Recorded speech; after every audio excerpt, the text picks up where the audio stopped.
හිතාමතාම මම මේක කිව්වේ.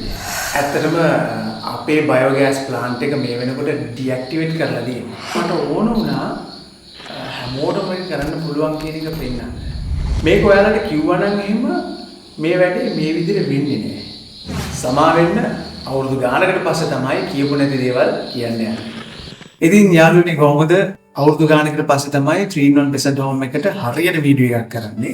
ඒකට හේතු ගොඩක් තියෙනවා. අද දවසේ මම කියන්නේ මම මොනවද ඔයාලගෙන් හැංගුවේ කියලා. ඇයි එහෙම ගන්න හේතුව කියලා කියන්න.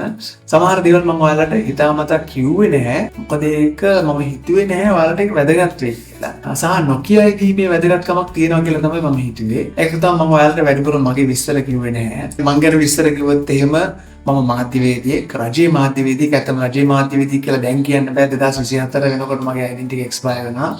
ඉතින් මම ජාතික රූපවාහිනියේ 2022 අවුරුද්ද වෙනකන් සහාය නිෂ්පාදකවරයෙක් විදිහට සේවය කරා. ඊට පස්සේ මම පොඩ්ඩක් සමාජ වැඩවලට ටිකක් වැඩිපුර නැඹුරුතාවයකට ආවා. ඉතින් මේ බයෝගෑස් වැඩේදී ඔයාලට මතක ඇති ප්‍රධාන වශයෙන්ම මේ ගෑස් හිඟයකට එහෙම නැත්නම් පෙට්‍රල් ඩීසල් මේ ප්‍රශ්නේ ඉන්න කලින් තමයි මේක අපි කරේ. මේක ටිකක් සෝෂල් කැම්පේන් එකක්. එහෙම නැත්නම් සෝෂල් රිසර්ච් එකක් විදිහට තමයි ගියේ. ඒක හේතුවක් තමයි මම කැලණි විශ්වවිද්‍යාලයේ මනෝවිද්‍යාව මගේ ඩිග්‍රී එකට මම හැදලා ලැබුවේ. ඊට පස්සේ මම මාධ්‍යවේදියෙක් විදිහට කටයුතු කරන නිසා මීඩියා මාස්ටර්ස් මම කොළඹ විශ්වවිද්‍යාලයේ තමයි හදාගන්නේ. බයෝගෑස් එක හොඳටම වැඩ කරන එක. මේක අර මම ඔයාලට කිව්වේ මගේ ප්‍රොෆෙෂන්ස් අනම් මනම් කිව්වේ නැත්තේ මේක සරල දෙයක් ඕන මිනිස්සෙකුට කරන්න පුළුවන්. ඒක පරිසරයේ වෙන දෙයක්. ඉතින් ඒක අමුතුවෙන් රොකට් සයන්ස් කරලා ඩිග්‍රී කරලා මාස්ටර්ස් කරලා PhD කරපු අයම ඕනේ. ඉතින් ඒ නිසා තමයි මට ඔයාලට ළඟා වෙන්න තමයි මම මේ විදිහට කරේ. මගේ රූපවාහිනිය ඉන්න සහෘදයෝ වැඩ කරන අය දැන් මොකක්ද මචං ඔය කරන්නේ පොඩ්ඩක් ෆෝන් එක හරි මොකක් හරි ඇහි මට්ටමට තියාලා ගන්න මෙහෙම කරන්න ප්‍රොෆෙෂනල් ප්‍රොඩියුසර් කෙනෙක් නේද කියලා. ඉතින් මම කරමු මගේ රූපවාහිනිය වැඩසටහන මොකද තියෙනවා. ගොඩක් දේවල් තියෙනවා. ඔයාලට බලන්න දුලංක දෙන්න වන්ප්ලස් සර්ච් කරලා Google එකේ බලපෑගි කරමු වැඩවල් කරන් තියෙනවා. කොච්චර හැකියාවක් මාත් එක්ක කොච්චර ඉක්විප්මන්ට්ස් තිබුණත් මම ඔයාලත් එක්ක සහෘදයෙක් විදිහට ළඟා වෙන්න තමයි මේ දේවල් කරේ. මේවා තමයි කිව්වේ නැත්තේ. මේ වීඩියෝ එක දාන්න හේතුව මට ඔයාලත් එක්ක පොඩ්ඩක් ආපහු ලින්ක් වෙන්න ඕනේ හින්දා. මේ channel එක මම වෙන පරමාර්ථ ඔස්සේ මට only blessing එකක් දෙන්න. මගේ family එක ඇත්තටම හොඳ blessing family එකක්. මම counseling කරන්නේත් ඒකයි. ගොඩක් family counseling ඒතර drug addict වෙලා ඉන්න අය මම counseling කරන්න හේතුවත් ඒකයි. මගේ පල්ලිය සම්බන්ධ වෙලා තමයි මම ගොඩක් දේවල් කරන්නේ. ඉතින් මගේ ආශිර්වාදය නැත්තම් මමත් කැමතියි මගේ පවුල වගේම තවත් අය ආශිර්වාද විඳිනවට. ඉතින් මමත් බලලා අත්හදා බලලා හැරෙන්න මම කිසි දෙයක් බෙදාගන්නේ නැහැ.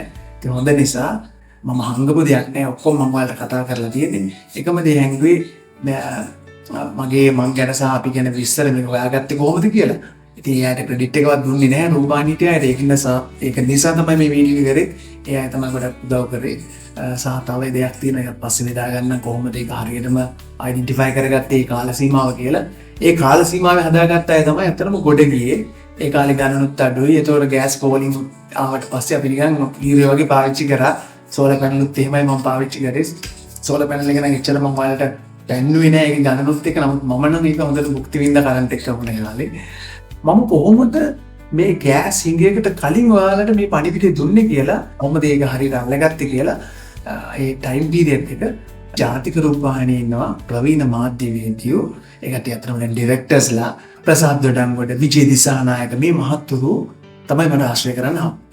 ඉතින් මෙයාලගේ ඇනලයිස් පාර්ට් එකක් තියෙනවා. ඉතින් එයාලත් එක්ක කතා බහ කරනවා. ඊටකොට ලෝකයේ දේවල් නැත්නම් විදේශ ප්‍රවෘත්ති අපි ඇනලයිස් කරන එක මම ඉන්නේ. ඉතින් මේ දේවල්ත් එක්ක අපි දැනගත්තා. ඒ වගේම විශේෂ දෙයක් තියෙනවා ඔයාලට ආපහු බෙදාගන්න. ඒකයි ආයෙත් මම මේ වීඩියෝ එක කරන්න හේතුුනේ. ඒ වගේම තව මගේ එකක් තියෙනවා. ඒක මම ඔයාලට කියන්නම්. ඒක කරාට පස්සේ සමහරවිට මේ අයියා කොරින් මෙතන උඩ හරි නැත්නම් ඩිස්ක්‍රිප්ෂන් එකේ හරි දාලා තියන්න පුළුවන්. අර බීජ මංකොල්ලේ වගේ දැන් ආපහු වෙන එකක් තියෙනවා. ඒක ගැන කතා කරමු. නමුත් මේක මම ඔයාලට කියලා තිබුණ නැති නිසා කෙටියෙන් මට අග්ගල කිව්වොත් බයෝගෑස් වැඩේ හරිම සාර්ථක දෙයක්. අපි බයෝගෑස් ප්ලාන්ට් එක නම් මේ වෙනකොට ඩිඇක්ටිවේට් කරලා තියෙනවා. මටයි මගේ ෆැමිලි එකටයි පොඩ්ඩක් ලංකාව ඇතැරලා යන්න සූදානමක් වෙනකොටම අපි ඒක පොඩ්ඩක් ඩිඇක්ටිවේට් කරලා දැම්මා. දැන් ඒක අපි ඇක්ටිවේට් කරන්න ඕනේ. අපි ලංකාවේ ඉන්නේ. දැන් අපි ආපහු වැඩේ පටන් ගන්න තියෙන්නේ. සම්බන්ධ වෙලා ඉන්න. සබස්ක්‍රයිබ් කරපු නැති අය සබස්ක්‍රයිබ් කරන්න. බයෝගෑස් හදපු නැති අය මම බලන්න ඩිස්ක්‍රිප්ෂන් එකේ දාලා තියෙනවා හදන්න. දෙයියනේ හදන්න. දැන් ඒකට අපි රජයත් එක්ක යන්න පුළුවන් මොනවද ක්‍රම කියලා බලමු. ඔයාලට මම අපේ ගෲප් එකේ රිසර්ච් එකක් කියුවා. ඒ රිසර්ච් එකත් ඒකට උදව් වෙනවා. රිසර්ච් එකක් පුළුවන් තරම් දැන් හැබැයි රිසර්ච් එක අපි කරලා ඉවරයි රිපෝට්ස් ටික අරගෙන ඉවරයි. ගෲප් එකට ඇවිල්ලා නැති අය බයෝගෑස් හදන්න ඕනේ ගෲප් එකට එකතු වෙන්න. ගෲප් එකේ ලින්ක් එක නම් මේකේ දාන්න භයානකයි. දාපුවම අනවශ්‍ය කට්ටිය ඔක්කොම එනවා. දැන්ට ලොකු පිරිසක් ඉන්නවා. ඒකට බලමු විදියට මොනවද කරන්න පුළුවන් කියලා. මම ඔයාලට ඊමේල් එකක් හරි නම්බර් එකක් හරි දාන්නම්. කවුරු හරි නැති කෙනෙක් ඉන්නවනේ ඒකට මැසේජ් එකක් දාන්න. ඊට පස්සේ ඒගාව ගෲප් එකට සම්බන්ධ කරන්න.